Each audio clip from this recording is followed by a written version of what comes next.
So, hi everybody, and welcome to the New Economy series. We're delighted to welcome our guest today, Adam Kling. Welcome. How are you doing? I'm doing well, thank you. Yes. So, Adam has a blockchain virtual reality company, which he's going to tell us about in some minutes. It's called Crypto Fights, and you can find it on cryptofights.io. So I'm going to have him introduce himself in some minutes. But before I do that, I want to introduce you all to our sponsors, Crypterium. We want to thank them for being so awesome. Crypterium is a mobile app that turns cryptocurrencies into money that you can spend really easily.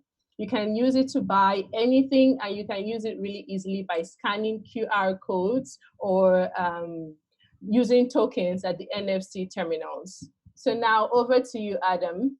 Tell us about you. Yes, well, I've been doing tech projects for a long time. Actually started primarily in affiliate marketing and kind of performance marketing, and eventually went to build my own tech projects, and I've always been an avid gamer, mostly a PC gamer. I like to kind of upgrade the hardware a lot more than the console would come out. And I, back in late 2017, CryptoKitties was kind of the big rage on the Ethereum blockchain. And that was kind of the first proof of concept of blockchain gaming, but it really was collectibles.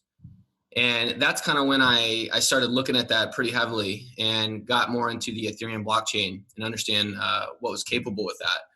So I ended up becoming more of a blockchain guy versus just the regular tech. And Bitcoin is something that I've been watching since 2013, but didn't really know where to go with it because of all the ups and downs with kind of how the it's kind of primarily focused on payments, and I think that's changing, which we can get into later. But so primarily just dealing with a lot of tech with various projects on the internet, and it's just been a wild ride getting to where I am now with cryptocurrency. So what inspired? Okay, before we get into it, I'd like to speak to the audience for a minute. So we're going to have two sections to this interview. The first one is going to be live on Facebook, YouTube, and you can watch it without signing up to our community. And in this section, we're going to ask Adam the basic questions, getting to know him, getting to know why he decided to launch Crypto Fights and getting to know a little bit about his journey.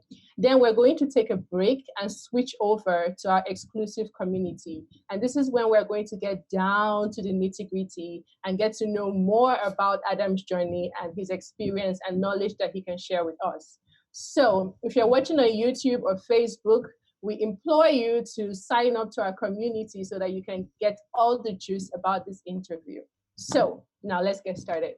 So Adam, what inspired you to start Crypto Fights? Yeah, like I was talking about earlier, CryptoKitties was really a new phenomenon at the time, and this was around.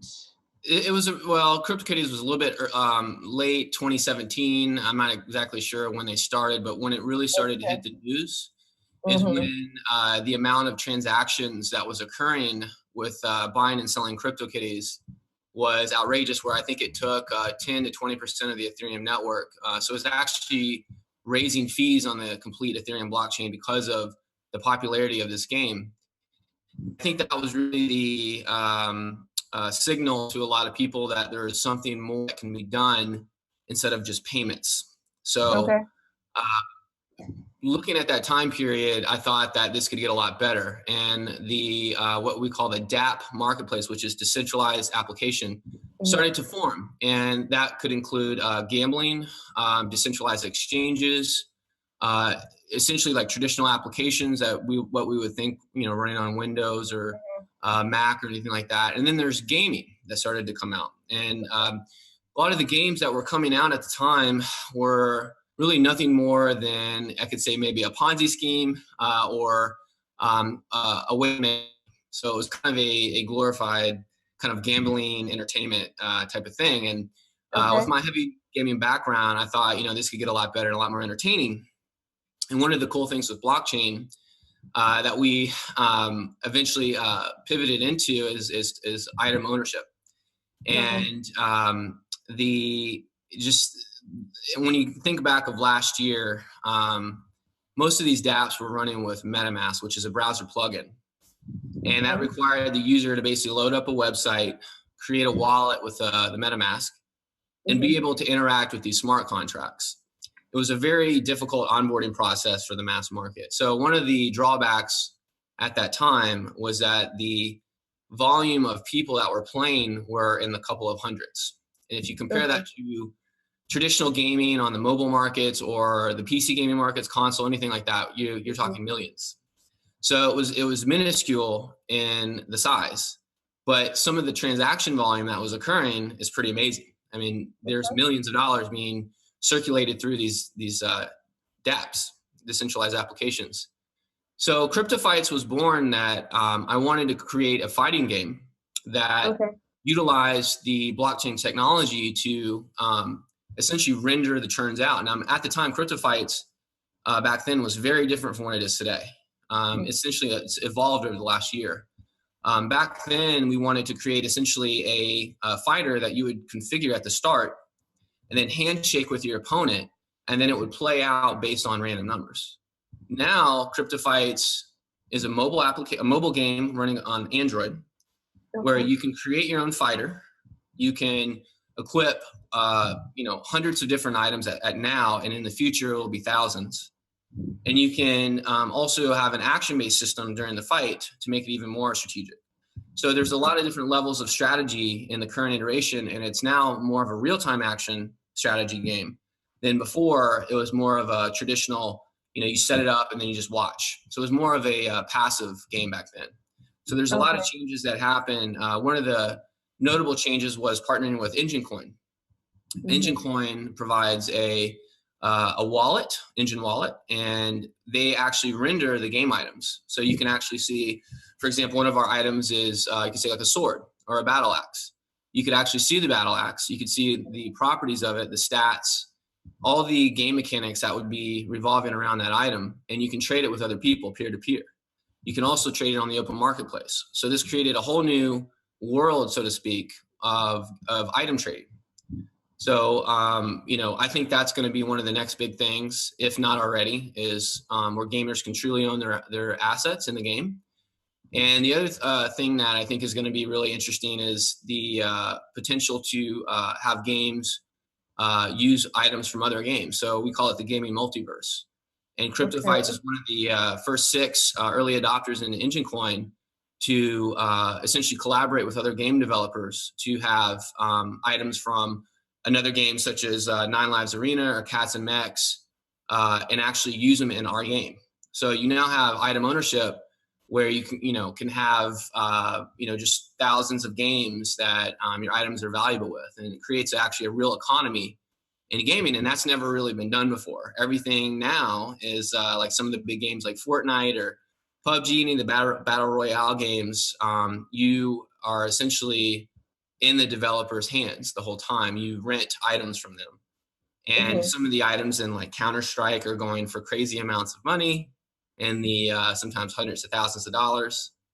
And there's just so many new things that are happening in this market that I don't even think people understand yet. So so this kind of brings me to the next question. What do you think is the audience for this? Is it still that very small niche audience you had in the beginning that's in the thousands or in the tens of thousands, or have you gotten the whole mass? That's a great question.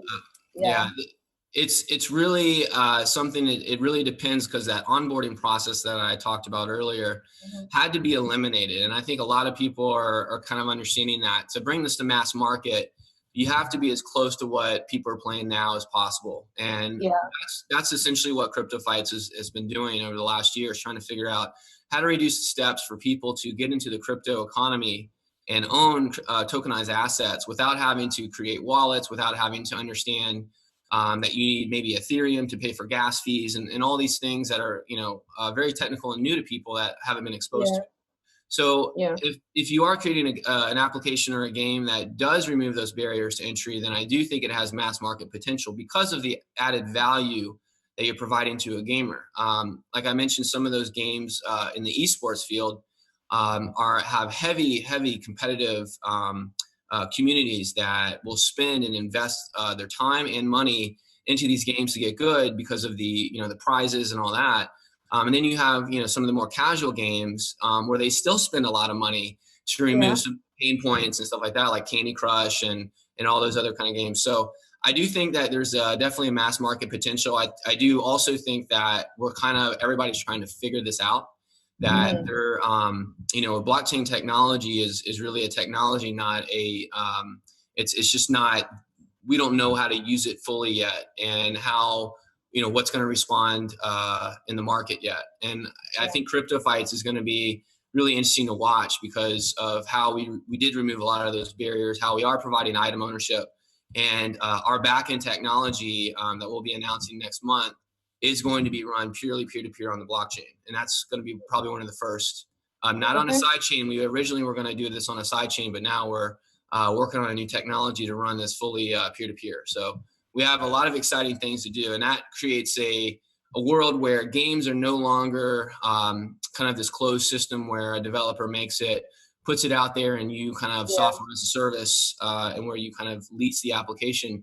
This is more of an open source gaming model where the developers kind of create the front end for it, but the back end exists out on the blockchain for anybody to use, which means that multiple game companies could actually create the same or a very similar game that actually use the same game mechanics on the blockchain. Yeah, that sounds really interesting. In your introduction, you said you have an Android app. Was it easier to get into the Google Play Store as opposed to, or is an iOS app in the works? Right, that's a great question. Also, the reason why we went with Android is because they are a little bit more relaxed on certain things. Not that we were afraid, but I think it's, some of the things that happened last year where certain game dApps were, like with iOS, were removed, or another app was penalized because of certain mechanisms of trading that happened. And Apple was a little bit different. We wanted to kind of approach Apple after Android. Plus, Android, with the market share, it still makes a good decision to go with that first. But it's not the end for us. Android, iOS, PC, and even WebGL potentially in the future. So we want to basically create a cross-platform with this. Okay. So when Crypto Fights is courting new customers, do you find that you have to do a lot of education, or do you just focus on the people who understand what you're about? Good question. Originally, last year, there was some education, and I think that's when it hit us that we did need to change. And with the future version, the way that we're going to do the onboarding process is where they can play it just as any other game.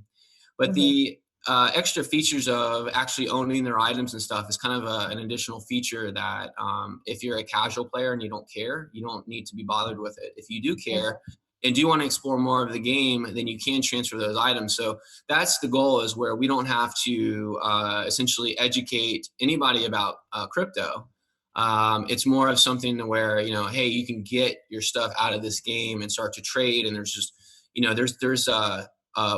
actually started in beta a marketplace to trade items, ERC 1155 items, which are in the engine ecosystem. They're just a different style versus the one with CryptoKitties. But we already see trading happening before a lot of these games are even out.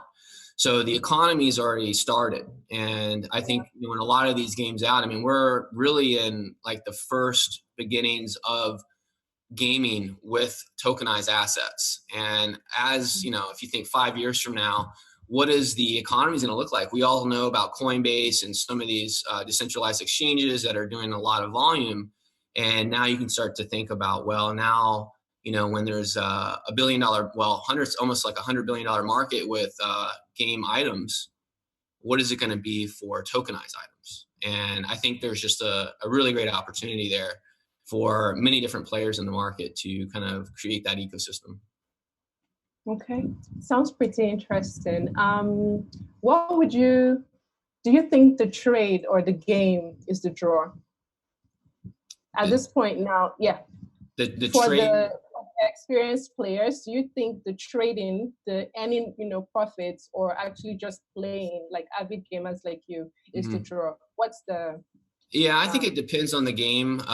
With our game, we're trying to go more for a competitive game, and I do think Okay. that when you look at the esports genre, Mm-hmm, esports is highly competitive and usually seeking profit in some way. mm-hmm, And I do think even if we didn't have a competitive game like that, that people that are spending money on these items, there has to be a reason to own it. And yeah. so there has to have some kind of utility in the sense of maybe that they're rare or that they can be used in multiple games or maybe some other application. I mean, there's even media sites that are approaching us that say, "Hey, we want to create a token that will be usable in your game," and that kind of creates some other use cases that could be interesting.